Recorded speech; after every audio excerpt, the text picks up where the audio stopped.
Okay, welcome to day one. I'm Danny Gordon, and today I'm going to show you how to draw this Fennic Fox, which I think is really cute. And I'll be drawing from this one, although I found this picture as well, and I think this is just adorable.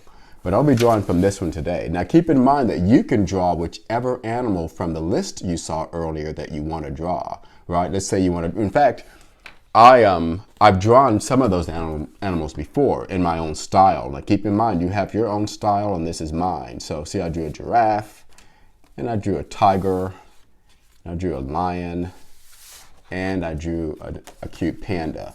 So you have your own style. So whatever that style is, it's absolutely fine. Okay, so I'm going to be just drawing this fox standing up. So I'm going to show you how to use simple basic forms to draw not only the fox, but really anything you'd want to draw. So what I do initially is I reduce him down to basic forms. So see the nice oval for his head, then he's got triangles for his ears. Part of what makes this animal really cute are his really huge ears. So I have the oval for his head, which we could convert to a little bit more of a triangle if you wanted to, depending on your style. So now I'm going to draw really my favorite feature of this particular animal, which are his ears. He's got these huge triangle-shaped ears. Now I call this a soft triangle because it's not pointed here, instead it's rounded. Now depending on your style, it might be pointed, okay? So from a stylistic standpoint, there's no right or wrong. And I think I will go ahead and transform this into a little bit more of a triangle. See what I did there? So now it's round. It's not quite rounded. It's more not a point, but it's more pointed than it was. Okay, so now I'm going to draw its body. Now I'm going to draw its body like I like to draw my bodies, which are disproportionate, which means smaller than the head. So you, depending on your style, you might want to draw the body larger, but I'm going to make mine smaller. Now I think by contrast, I might draw its tail a pretty good size. So this is art, and we all have different styles. So whatever your style dictates is absolutely fine. Okay, now I'm going to draw its legs, and I see its legs. You remember initially we want to just reduce it to just basic forms. So I see its legs as rectangles, which is what I've got here, right? And then its little feet are like little ovals.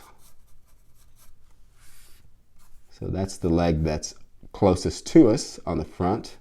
And now I'll draw the other leg that's behind that leg. Of course, we want to draw that leg shorter as it is here because it's on the other side.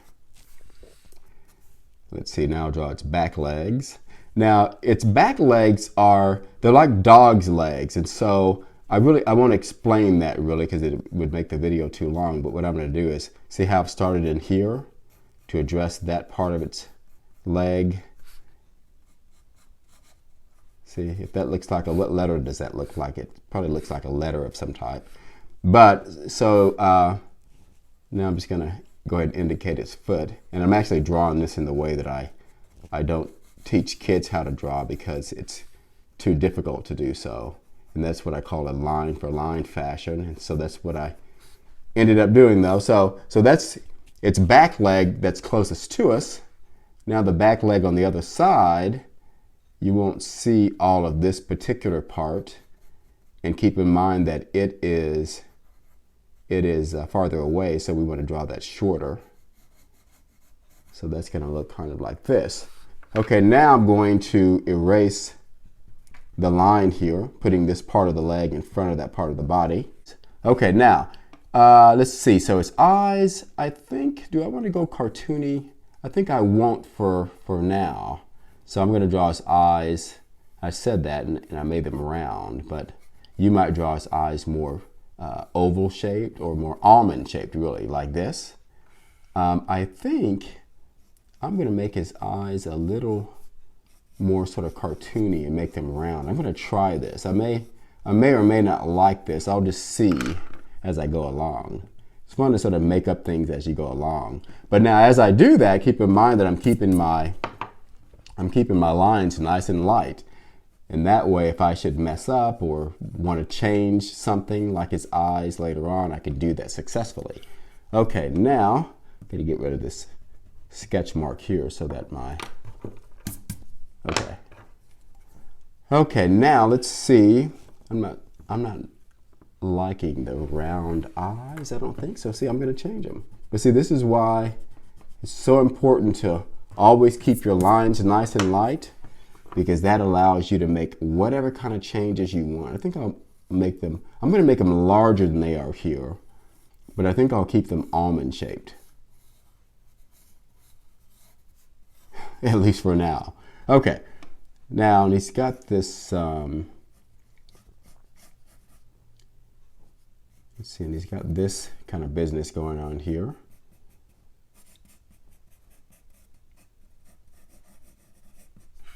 See, I'm adjusting this just a little bit. Okay, there, that looks, okay, then I think I'll make his nose a little bit larger. And of course the basic shape of its nose is kind of an oval shape with kind of a point towards the bottom. Okay, and then I'm gonna go ahead and draw his eyes inside. Now I think I'll just draw his eyes because you really can't see his eyes. So just knowing structurally the shapes of the things inside your eye opening, I'm just going to make that consistent with what I know, which is an iris. This is called the iris of your eye. And the iris is in some cases blue or brown, or since this is art, it can be whatever color you want it to. But most people's are blue or brown, and most animals are probably in the brown and sort of that family. But so inside of that, I'm going to draw another circle in the very center, and this would be the pupil. And the pupil is always black, solid black. But what I'm going to do is I'm going to add some highlights. These highlights are going to make it really pop out. So I'm going to put a highlight there, and I'm going to put one here. Okay, so those are just the highlights in the eyes. And you can almost put those any place inside the iris of the eye. Okay, so there's my little Fennic Fox so far. And I think that's enough of him so that I think I'm going to try to give him a smile. Kind of a little bit of a smile here. Yeah, makes him a little bit more interesting looking. Okay, and then he's got cute little whiskers, of course, which you could add if you wanted to. Let's see. Okay, now I'm going to give mine some little toes. I'm just going to draw a couple of little lines here. I always draw 3 toes for some reason. And then I think I'll form the tail a little bit better here. And of course you could make the tails actually bushy, so you could actually sort of make it bushy looking if you wanted to. And keep in mind, this is a guide for you that you can, modify if you want to. You can make its tail longer, bushier, standing up, or whatever. Okay, so I think I've got enough of my little Fennic Fox drawn.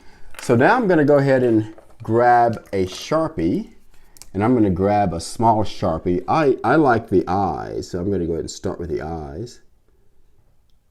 And so I'm going to trace around those very carefully. Like this. Now I'm going to fill in the pupil, and again the pupil is in the very center. And keep in mind I drew 3 circles. So there's an iris, the pupil, which is always black in the very center, and the 3rd circle is the highlight. And in my case, I'm gonna, well, of course you never color in the highlight, but since I'm filling mine in black, I'm gonna work around it for sure. And then I'll color this a color, and I'll leave that highlight white, which will really make it 3-dimensional and awesome looking. It'll make it pop out. So I'm going to go ahead and trace around here. Now I got a thin tipped Sharpie. I've got a standard wider Sharpie as well, but when I'm working around around its eyes. I want to be really, really careful not to fill in areas that I don't intend to, which I do by accident when I'm using my thick Sharpie. Now I'm going around its nose. So now basically we're just tracing, or I'm just tracing around the entire thing carefully with my Sharpie. Might grab my thicker Sharpie now that I'm not drawing more delicate areas. So I can draw some of the larger areas. And again, I'm just tracing over it. And when I finish this, I'm going to erase all of my sketch marks and my guidelines. Let's see, so we'll draw some of the hair on the ears. And I think I'll leave that side like this. Okay. Draw the top of the head. And I'm going to go back to my skinnier Sharpie for the mouth. I don't want to fill that in too much. And I kind of like this little smile. It makes him look a little mischievous. Let's see, I think I'll stick with my skinnier Sharpie and go ahead and do this part as well. And go back to my wider Sharpie and do this part of the face. Okay, and I might indicate a little line there. Okay, now go to the body. Now, again, depending on your style, you might want to make his entire body fuzzy, which, you do like I did here on the ear or on the tail. I think I'll leave his body sort of like this. And I might grab my skinnier Sharpie again for the rest of because with the skinny Sharpie you can, it's skinnier than the other Sharpies, so it's going to make skinnier or more narrow marks. But if you wanted to make them wider, you can do so. But if you make them too thick, then you can't make them skinnier. So that's why sometimes I'll choose to use the skinny Sharpie.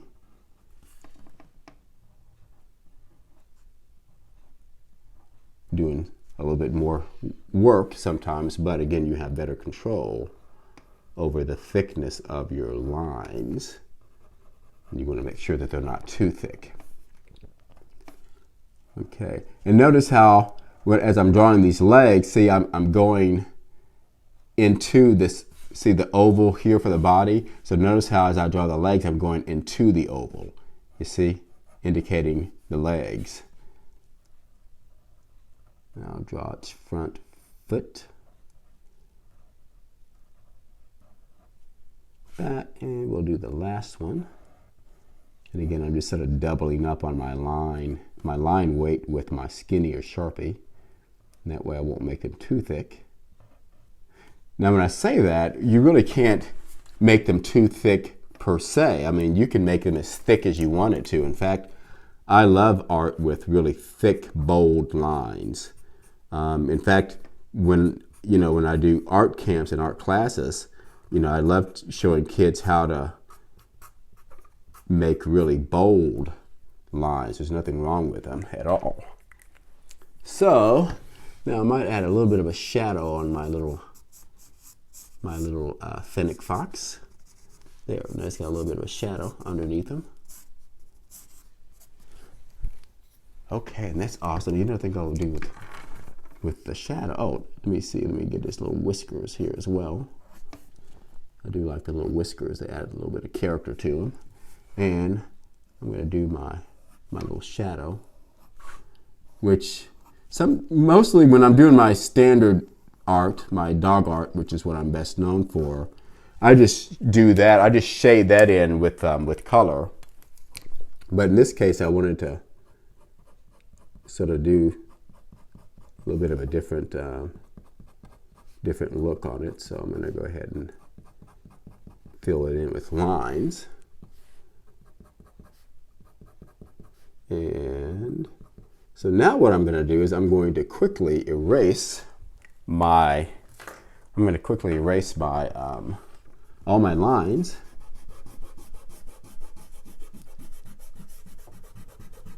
And if you remember to keep your lines nice and light, which I think I forgot to mention, which is surprising because I never forget to mention that when I'm working with students in person, but yeah, you want to keep your lines nice and light.